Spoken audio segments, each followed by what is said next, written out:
How you going, everyone? Dr. Nick Yim, And GP. I'm Mark McMurtrie. Welcome back to the Dispensary channel.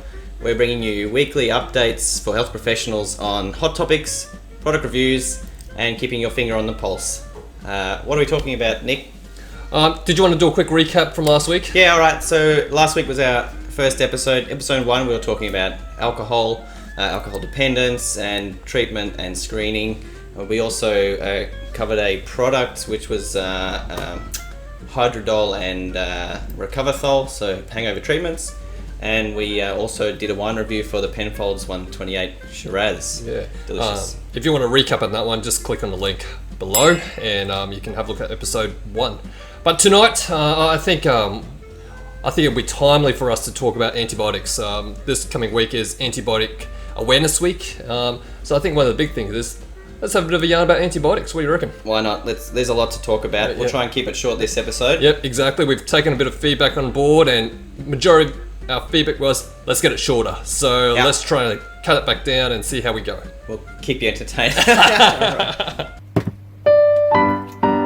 All right. So I think, one of the hottest topics that with antibiotics is antibiotic resistance. And I mean, since this has become a bit of a key topic, it's interesting. I'm going to upset a few people by saying this, but I think this is the climate change of health professionals, right? Because we've got such data coming through about this crisis that's happening, and we're all contributing to it. And yet, I'm still seeing a lot of scripts coming through, even for the most basic things. That's a good topic there, Mark, and I think it's a statement. I don't know if it was a question, but yeah. But I think I tend to agree with you, Mark. I think it's something where we are prescribing too many antibiotics, and guidelines are always forever changing, and it's quite difficult for us to keep up to date, finger on the pulse. But at the same time, I think it's a bit of a community challenge as well, where GP consultations with often time pressures, Medicare rebate pressures, and also patient pressures with regards to prescription of antibiotics. But I guess we do need to be the stewards of antibiotics, and it's not just the doctors. I personally think, I think pharmacists need to take a bit of ownership. Absolutely. Why don't we treat antibiotics the same as, say, opiates and benzos, where I'm sure as a pharmacist, when a script comes for you and you think, oh, this is a little bit dodgy, this is a bit inappropriate, you don't dispense it. Well, do you do the same for antibiotics? Well, I can tell you now that yes, I have turned back antibiotic prescriptions with due reason. It's not that I think my levels of understanding are more than a doctor, and that's a hard thing for a newly registered pharmacist, is to actually question what a doctor is prescribing. But it comes down to also chatting with the patient. I've even had patients come and bring a script to me and say, Mark, do you think I need this? And so they've already been through that consult process, and they've still got questions in their mind. I've got no hesitation under certain circumstances to say, well, why don't we just wait a day or two? Obviously, each case by case is different. But once you're in the game long enough, and you talk with other health professionals, you get an understanding of where our levels of care should be. But let's talk about the respiratory tract infection. That's something that's pretty common. I see it quite frequently, but it'll be interesting to see from your take, because I often get patients come to me and say, oh, but the pharmacist or someone down the road say, oh, I've got a fever, so I've got to see a GP. So what actually happens? I think, that for years they've had that preconceived idea that that's what they do. And that's slowly changing. You see a lot of media out there letting them know that antibiotics aren't really going to solve your flu. And I think pharmacists are doing well to start saying that. So I've almost never referred a cold and flu customer to a doctor. Very rarely. There are a few trigger signs, and I know my patients, if they've had previous complications, then I've got no harm, no problem saying, look, maybe we should probably double check our thoughts, what the doctor thinks.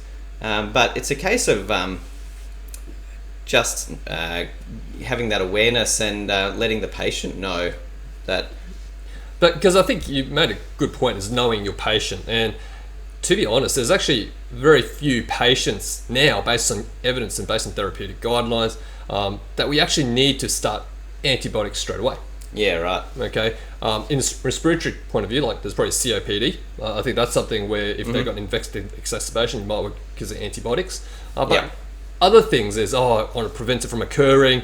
I think a good GP once told me is the saying, a tincture of time. A bit of time will often determine the progress of that respiratory tract infection. Yeah. I know for kids, I think parents are often that group where requires significantly more education and maybe reassurance, because a lot of times the respiratory tract infection, you would have seen it, they would have come in maybe with a bit of sore throat, a bit of temperature, and then they will get worse, okay? They will get worse, they will get that runny nose, that cough, they might get a bit of colour in a snot, etc., and they always get quite worried. Then they say, antibiotics. Yeah, they fear the worst. In fact, it's interesting because I've still got some of the older generation that will actually have a script dispensed, even if they don't use it, they'll keep it in the cupboard, and so they then choose when they think they need to use it. But a bit of counselling will suss that out pretty quickly, and let them know that maybe that's not the best course of action.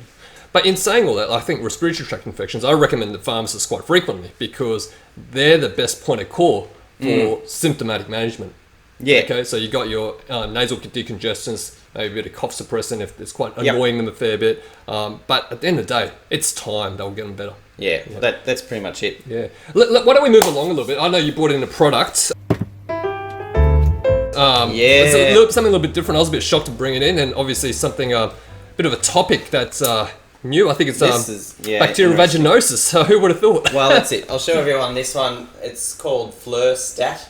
It's only hit the Australian market recently in the last 3 or 4 months, but this is actually an interesting product because very rarely, well, I know as a male pharmacist, very rarely will a female patient come up to me and say, I think I've got bacterial vaginosis. Well, they don't use those words, but they'll say, I've got a discharge, or I've got an odour coming. I think there's still that barrier of a patient coming. I mean, we're all used to candida infections where they'll come in with thrush. They're comfortable with that, but apparently the statistics are showing that BV, bacterial vaginosis, is almost twice as prevalent as thrush infections. Like when I first looked at this product, I was a bit torn. I was in the middle. I think it, as a male GP, often I think there is a bit of embarrassment in the community for females to present with the symptoms of bacterial vaginosis. So something such as this, where maybe they can present to a pharmacy, especially if they're trusted pharmacists that they've been going for many years, they can get something over the counter. But I guess the other disadvantage I see in this product is potentially, are we missing an alternative diagnosis? Okay, so I'm hoping that the pharmacists out there who do recommend these products are screening for other potential things and actually referring and not just selling a product. I mean, us pharmacists are so used to saying, you know, if symptoms persist, see your GP. You know, it's almost like the end of a TV ad. Do they say that every time? Absolutely. I mean, a bit of awareness in the community that we have this product available, and even asking the questions can lead to trialing this product. So the actual active ingredient, if you read off the box, is astrodrimer sodium. What even is that? So it's actually not a medication. It's not an active ingredient. It's been shown to be a well, not even just bacterial, antiviral as well. That's not its indication though. So it disrupts the bacteria, showing almost similar response as some of the prescription treatments for BV. It's just we've got to take that care in letting them know, hey, if things reoccurring or if it's not resolving, you really should be seeing a doctor. So something to keep in our back pocket. Yep. All right, bit of a controversial question. Queensland. Yeah. Pharmacists want to prescribe for UTIs. What's going on there?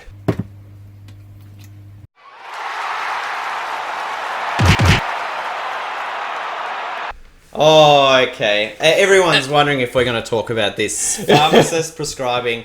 Should we get the gloves on, Nick? This is a hot debate because everyone's got an opinion about this, right? Yep. And I think we need to just step back and look at the big picture and say, look, are we actually what problem are we solving here? Does it take the pressure off the doctors? I would be surprised if you haven't had a single consult where the patient left and you thought, gee whiz, why didn't they just go to the pharmacy for that, right? Yeah. It was almost a waste of your time. Yeah. And that's when you go, well, hang on, why don't they go to the pharmacist? Those little things, I think it's a case of where does our duty of care or our scope of practice end, and should we be looking at those where we're setting the bar? Yeah. So I think at the moment, the biggest issue is pharmacy already has their scope. Correct. You've got products. You've got Urol, Yes. Piprex. Yep. Okay. Yep. The biggest element for me is conflict of interest. Okay. And also, the great thing about that GP-pharmacist relationship is there's someone there checking my scripts. Yeah. If a pharmacist Yep. is going to prescribe autonomously, who's checking their scripts? Well, that's with any pharmacist-only medicine, right? We are missing that layer of cheese, if you want to use that analogy. But again, we still have to know that our red flags or our referral lines are still there. So even though we're missing that barrier, we still have to lower our scope to reflect what we're truly trying to offer the community. And so we know, hey, look, you've had this recurring, or you're telling me symptoms that I'm not comfortable with you just treating from what I can offer you. I think you should probably have tests, etc. Yeah. I think it's still important that if this comes in, we still have to follow the same guideline that you would if you were prescribing. Like, we can send them off and have the urine test. And then we can assess that. There's no reason we can't learn to do that. But again, it's about setting the bar and the scope of practice and making sure that everyone's happy. Yeah, definitely. I think you know my view, Mark. Being ex-pharmacist, I don't know why this is coming in. But anyway, we'll move on. Yeah.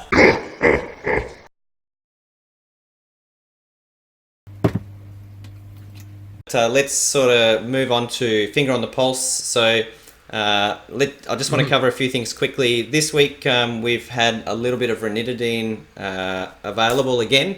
At the end of the day, just check with your pharmacist, your local pharmacist, or even let the patient know that if they're going back for their refill, to take both scripts, take their ranitidine and whatever alternative, and then they can check and move back onto what's available. Flucloxacillin's still unavailable. Okay. We do have alternatives. Diclox Brilliant. is still in, although pharmacists can also order from importing companies a UK version of flucloxacillin, same stuff, just in a different bottle. So that's available still. And that's pretty much it for shortages. Oh, great, yeah. Okay. Anything hot in the news at the moment? Don't think so. We're going to cover some hot topics. There's a lot in the news, but we're going to keep it short this time. We might touch on a few things next week. Yep. Keep us the feedback. Write your comments. Let us know what you want to hear, what you want to know. We're a work in progress, but we're going to bring you something every week. Want to wrap things up? What's your take-home message for tonight? Take-home message is with antibiotic awareness, it's everyone's goal to keep our eye on the ball, and pharmacists should really be making sure that if you're not talking one-on-one with the customer, make sure you're getting your pharmacy assistants to ask those questions, especially if they're at-risk patients. So really having that interaction is important. And knowing when to say, hey, maybe we should review what the doctor's choice is today. Yeah, and I think my take-home message is antibiotic stewardship is important for everyone. But I think something else that I often utilise now is let your patients know, especially parents, green snot, antibiotics, you may not, because there is no correlation that green snot equals a bacterial infection. I like that one. There you go. Green snot, antibiotics, you may not. Exactly. Excellent. Let's call it. Wrap it. We'll catch up with you next week. See you next week.